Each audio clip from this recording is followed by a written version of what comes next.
Welcome to Questionable Magic Creations. I'm Huxley Magic. I am Ratsey of Ratsey Bespoke Furniture. We today are going to challenge ourselves to construct a straight razor, a cutthroat razor. Yep, as you can see, I don't exactly use one very often, but Hux has been saying he wants to make one for a while, ever since he found out I have a gas forge in my garage. So, yep, the pestering's paid off, and we're going to have a shot at making some today. So we're both going to try and make one. Got a file over here. Going to chop this into two, and hopefully turn this into a pair of straight razors. Sounds good. We've been watching bucket loads of YouTube videos to do with knife making, blade making, and we're both obsessed with Alex Steele, his fantastic work channel, and his fantastic channel with his amazing workshops, both workshops. The creations that he makes, and Damascus is definitely on the cards at some point. Yeah, that'll be an interesting little challenge, but we'll start with something a little bit more simple first time round. So we've come out of your workshop, we've come back to the shed where we've got the forge stuff, and you keep saying, Alex Steele, you should get out and create things, and so we are out creating things. Literally grabbing that ball by the hand, so this is dedicated to you and everyone that enjoys blacksmithing, and a gentleman that likes a good razory shave. So enjoy this creation.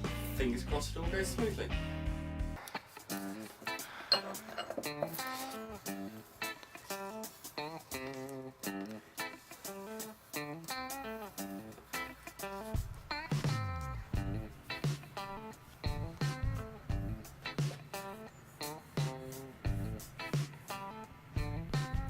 I saw this guy making some Italian scales, and the whole blade was just exquisite. But he'd even inset mother of pearl into the actual metal of the blade. Wow, and he drilled out 3 bits and put a piece of red, piece of white, and piece of green to make the Italian flag. Right, these are the creations that we are hoping to knock together today, or we're hoping to forge today. Yeah. Nice.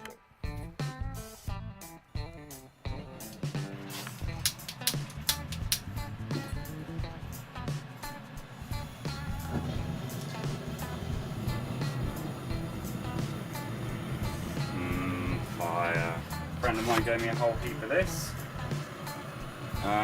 Type of chalk. Where is the tape measure?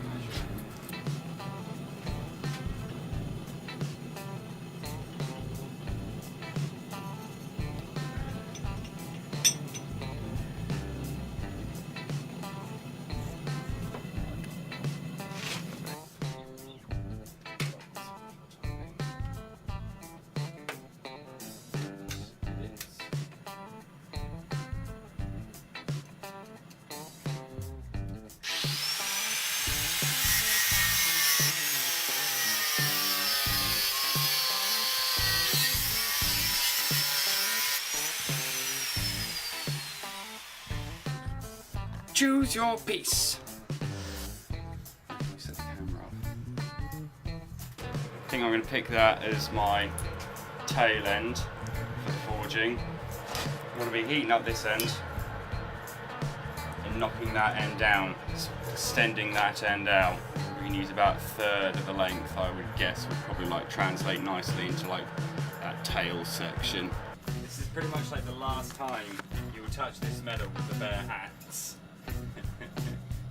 Starts getting warm after this. You just stick it right in. Pretty much.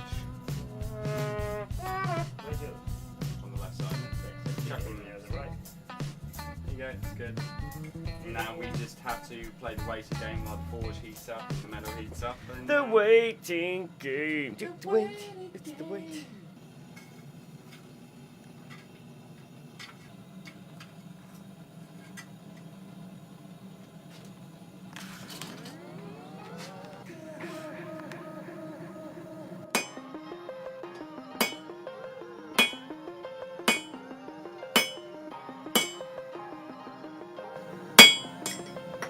See, dropping up. So, tongs. Tell us about your tongs.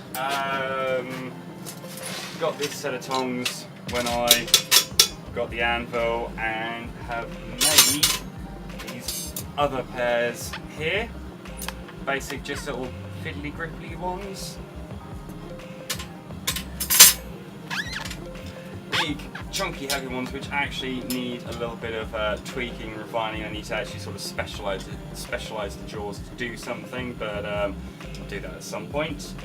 And then these ones are for holding arrowheads in their sockets, because I've made a few arrowheads before, which was quite fun. So if you have like the socket of the arrow sits on there, that holds it, and then you can turn the arrow and work it quite easily. Turn the arrowhead and work it quite easily. So woot! I have only 4 sets of tongs, but when I need some more, I'll just make them. Make sure you got the right one. Yeah, that's the one that's not as good as one of them. One of them.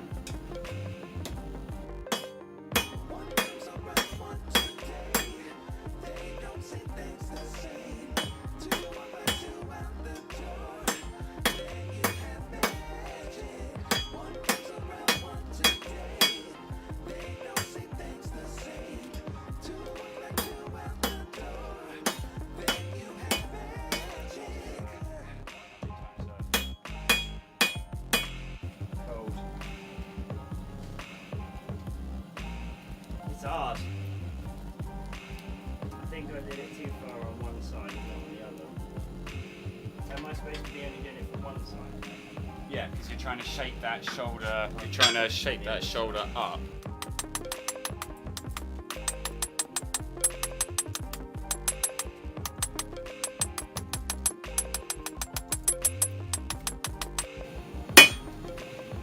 Okay.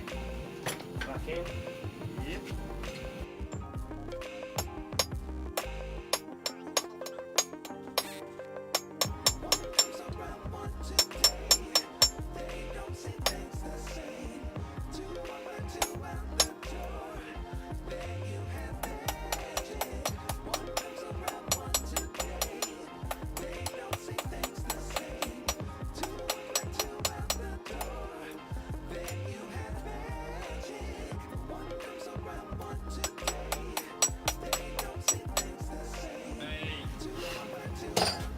Sweaty work, mate. That's why I took one of the t-shirts off. Ready? Yeah.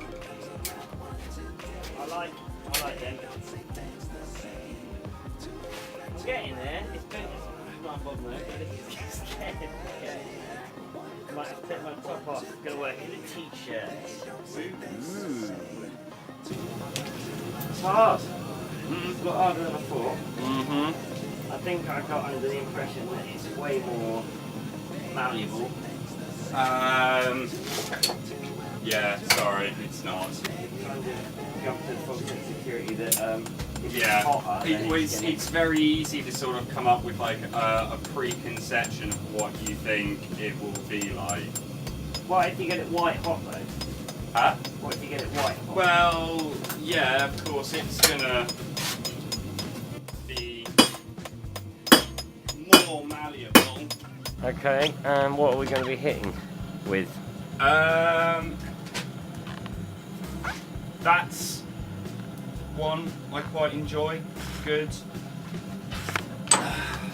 Those two are probably the two I seem to use the most, but I've got a fair few different ones down here.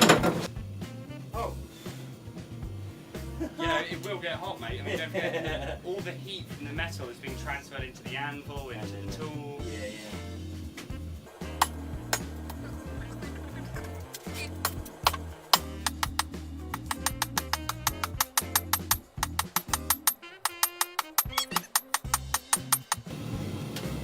Yeah, see, this is where I'm starting to feel the blisters already. I'm just thinking, you've got blisters already? Yeah, and you go, I'm a little pussy weakling hand, you know?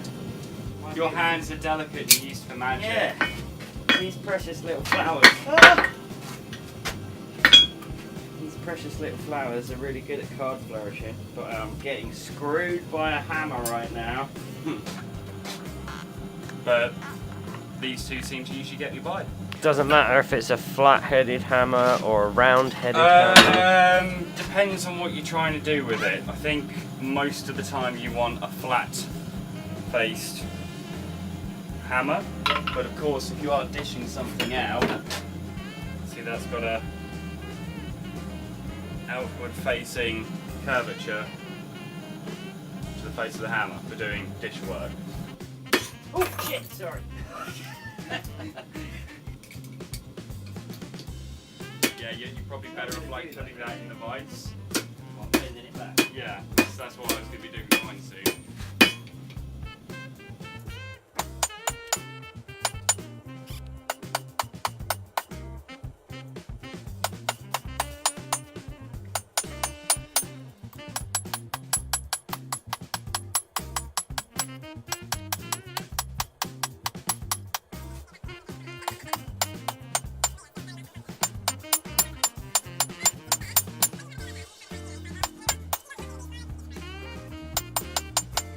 So this is a standard comic book style Acme anvil. To the extent of my meagre knowledge about anvils, yeah, I guess so.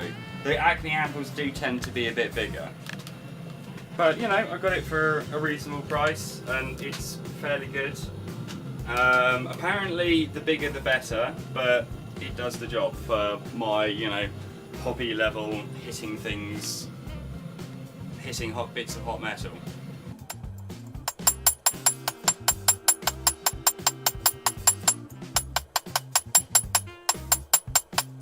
You let the workpiece come off. Yeah, you've got to keep the workpiece on the anvil as you strike it.